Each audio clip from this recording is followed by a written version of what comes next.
Hai, Assalamualaikum, saya Zul daripada Aquaponik dan DIY Malaysia. Video kali ni saya nak share tentang nama. Sebab ada yang panggil lobster air tawar. Macam saya sendiri pun saya lebih suka panggil lobster. Sebab apa saya panggil lobster, saya akan ceritakan dalam video ni. Kemudian ada juga yang panggil udang kara air tawar, dan kebiasaannya yang baru kenal dan tak dapat nak terima nama lobster ni, dia orang akan google dan akan dapatlah nama crayfish. Tapi adakah nama crayfish ni tepat? Walaupun memang berasal daripada Australia dan di sana dikenali sebagai crayfish. Di kalangan peternak yang dah lama menternak pun mungkin ada yang tahu dan mungkin juga ada yang tak tahu. Tapi tak adalah wajib nak kena tahu pun. Yang penting kita bela dan ianya mendatangkan hasil. Ini cuma pengetahuan tambahan, tapi rasanya lah semua peternak pun pernah alami masalah tentang nama ni bila ada yang bertanya, bela apa tu? Suka saya ingatkan, tujuan video ni bukanlah nak buktikan siapa yang betul atau siapa yang salah, tapi sebagai pengetahuan kita bersama, supaya kita lebih kenal dengan haiwan ni sebelum kita nak menternak, kita nak bela. Betul atau salah, menang atau kalah bukanlah dapat hadiah pun, tapi yang pastinya kita akan rugi kalau kita tak belajar untuk menternak, sebab potensi ternakan ni memang sangat tinggi. Lagi satu isu adalah tentang ekosistem. Ada yang cakap ternakan ni merosakkan ekosistem semula jadi dan boleh menyebabkan hidupan lain dalam sungai kita pupus. Tapi tak ramai yang betul-betul faham dan gagal memahami kaitan ternakan ni dan juga ekosistem. Tentang mengancam ekosistem ataupun tak ni, ataupun salah ke tak nak bela ni, saya akan share dalam video yang lain. Tapi yang pastinya ternakan ni memang dibenarkan di Malaysia dengan garis panduan yang telah ditetapkan. Dan Jabatan Perikanan sendiri pun dah bagi banyak bantuan untuk penternak, dan ada lagi 2-3 agensi kerajaan yang lain yang turut menyokong. Kat sini pun tuan-tuan dan perempuan dah boleh nampak sikit gambaran tentang ekosistem tadi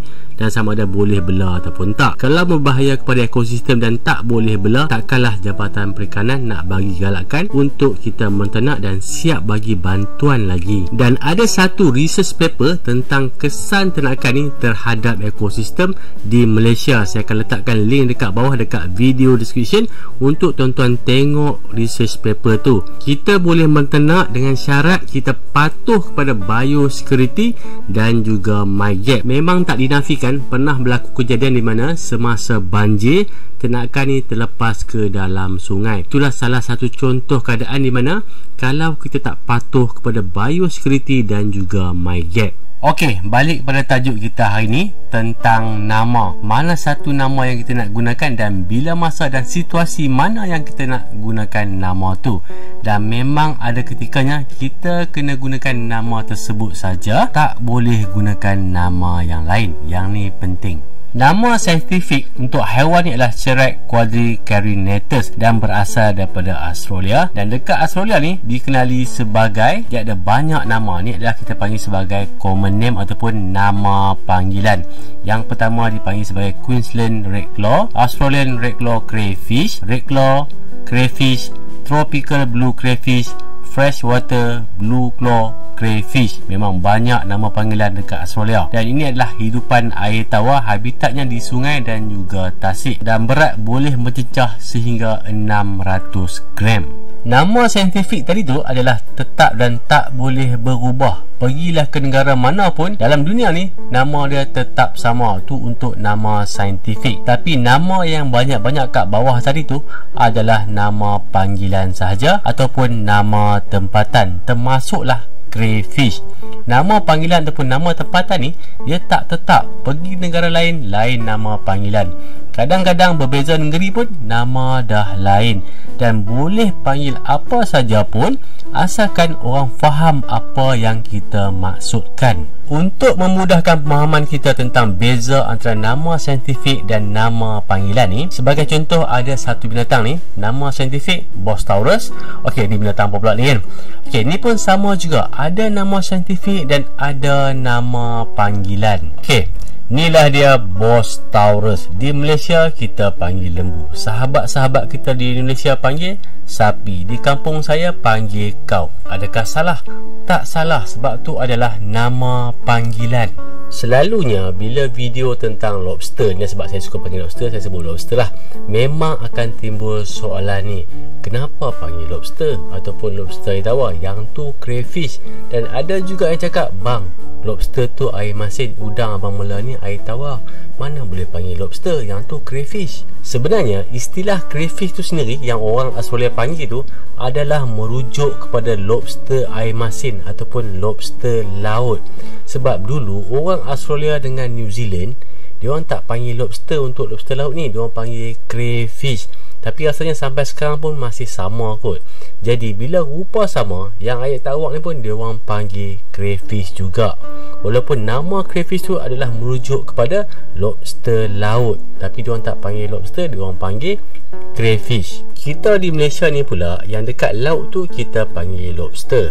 Tapi masa mula-mula orang bawa Shrek Quadriceratops ni, orang dulu-dulu tengok rupa dia sama macam lobster laut, jadi orang panggil lobster air tawar. Sama lah dengan orang yang dekat Australia tadi. Yang dekat Australia tadi dia tengok rupa macam crayfish, jadi dia pun panggil crayfish juga untuk yang air tawar tadi. Jadi tak perlulah kita rasa pelik bila kita dengar orang panggil crayfish ni sebagai lobster. Dan bagi saya, kalau tuan-tuan nak gunakan nama lobster boleh, nak gunakan crayfish boleh, nak gunakan red claw pun boleh, tak salah dan tak ada masalah pun. Sebenarnya ada kebaikan juga kalau kita tahu nama-nama lain untuk lobster air tawar ataupun untuk crayfish ni. Sebab contoh, katalah kita jual anak benih, kemudian ada orang call, bang, saya nak beli crayfish lah, saya tak jual crayfish, saya jual lobster.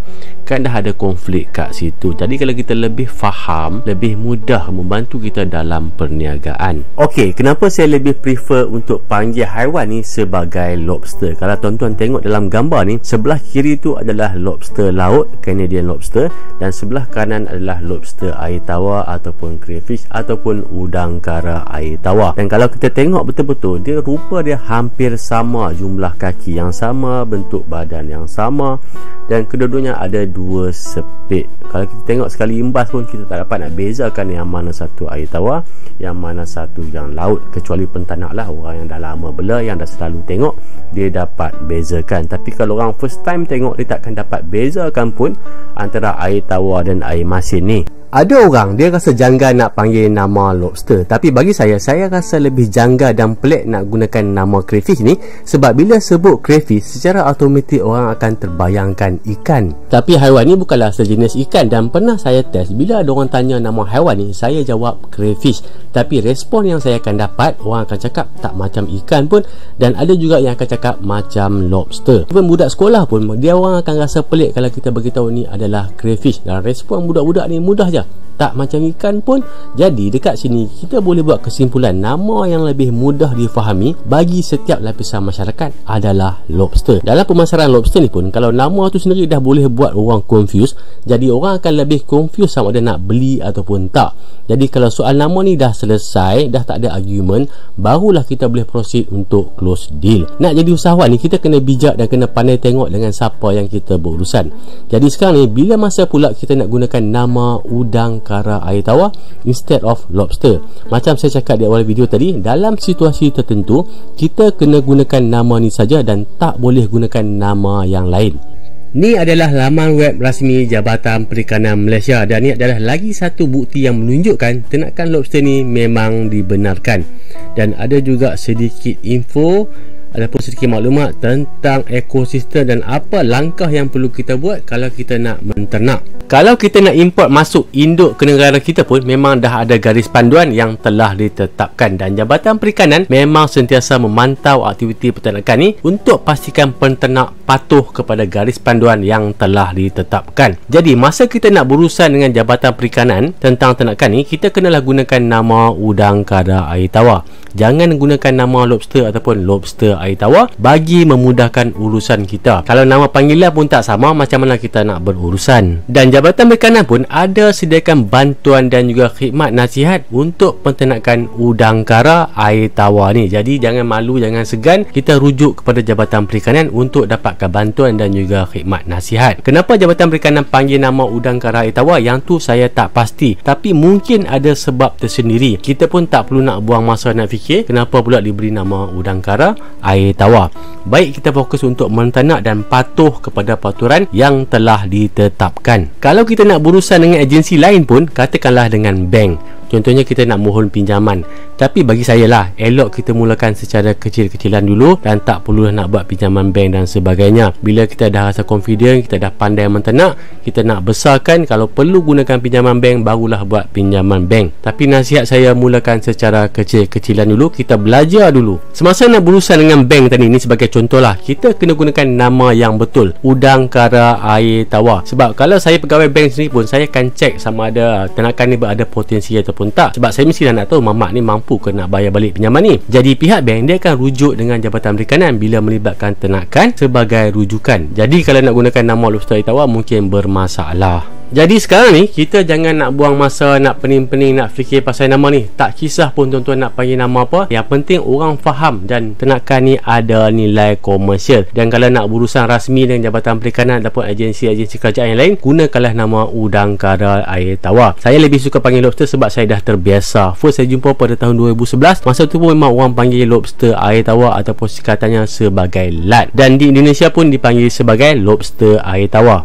Jadi suarakan pendapat tuan-tuan dan puan-puan dekat ruangan komen di bawah. Nama apa yang tuan-tuan rasa paling sesuai yang tuan-tuan nak panggil. Dan sampai setakat ni saja untuk video kali ni. Jangan lupa like dan subscribe YouTube channel Aquaponic dan Di Awal Malaysia. Jumpa lagi. Assalamualaikum.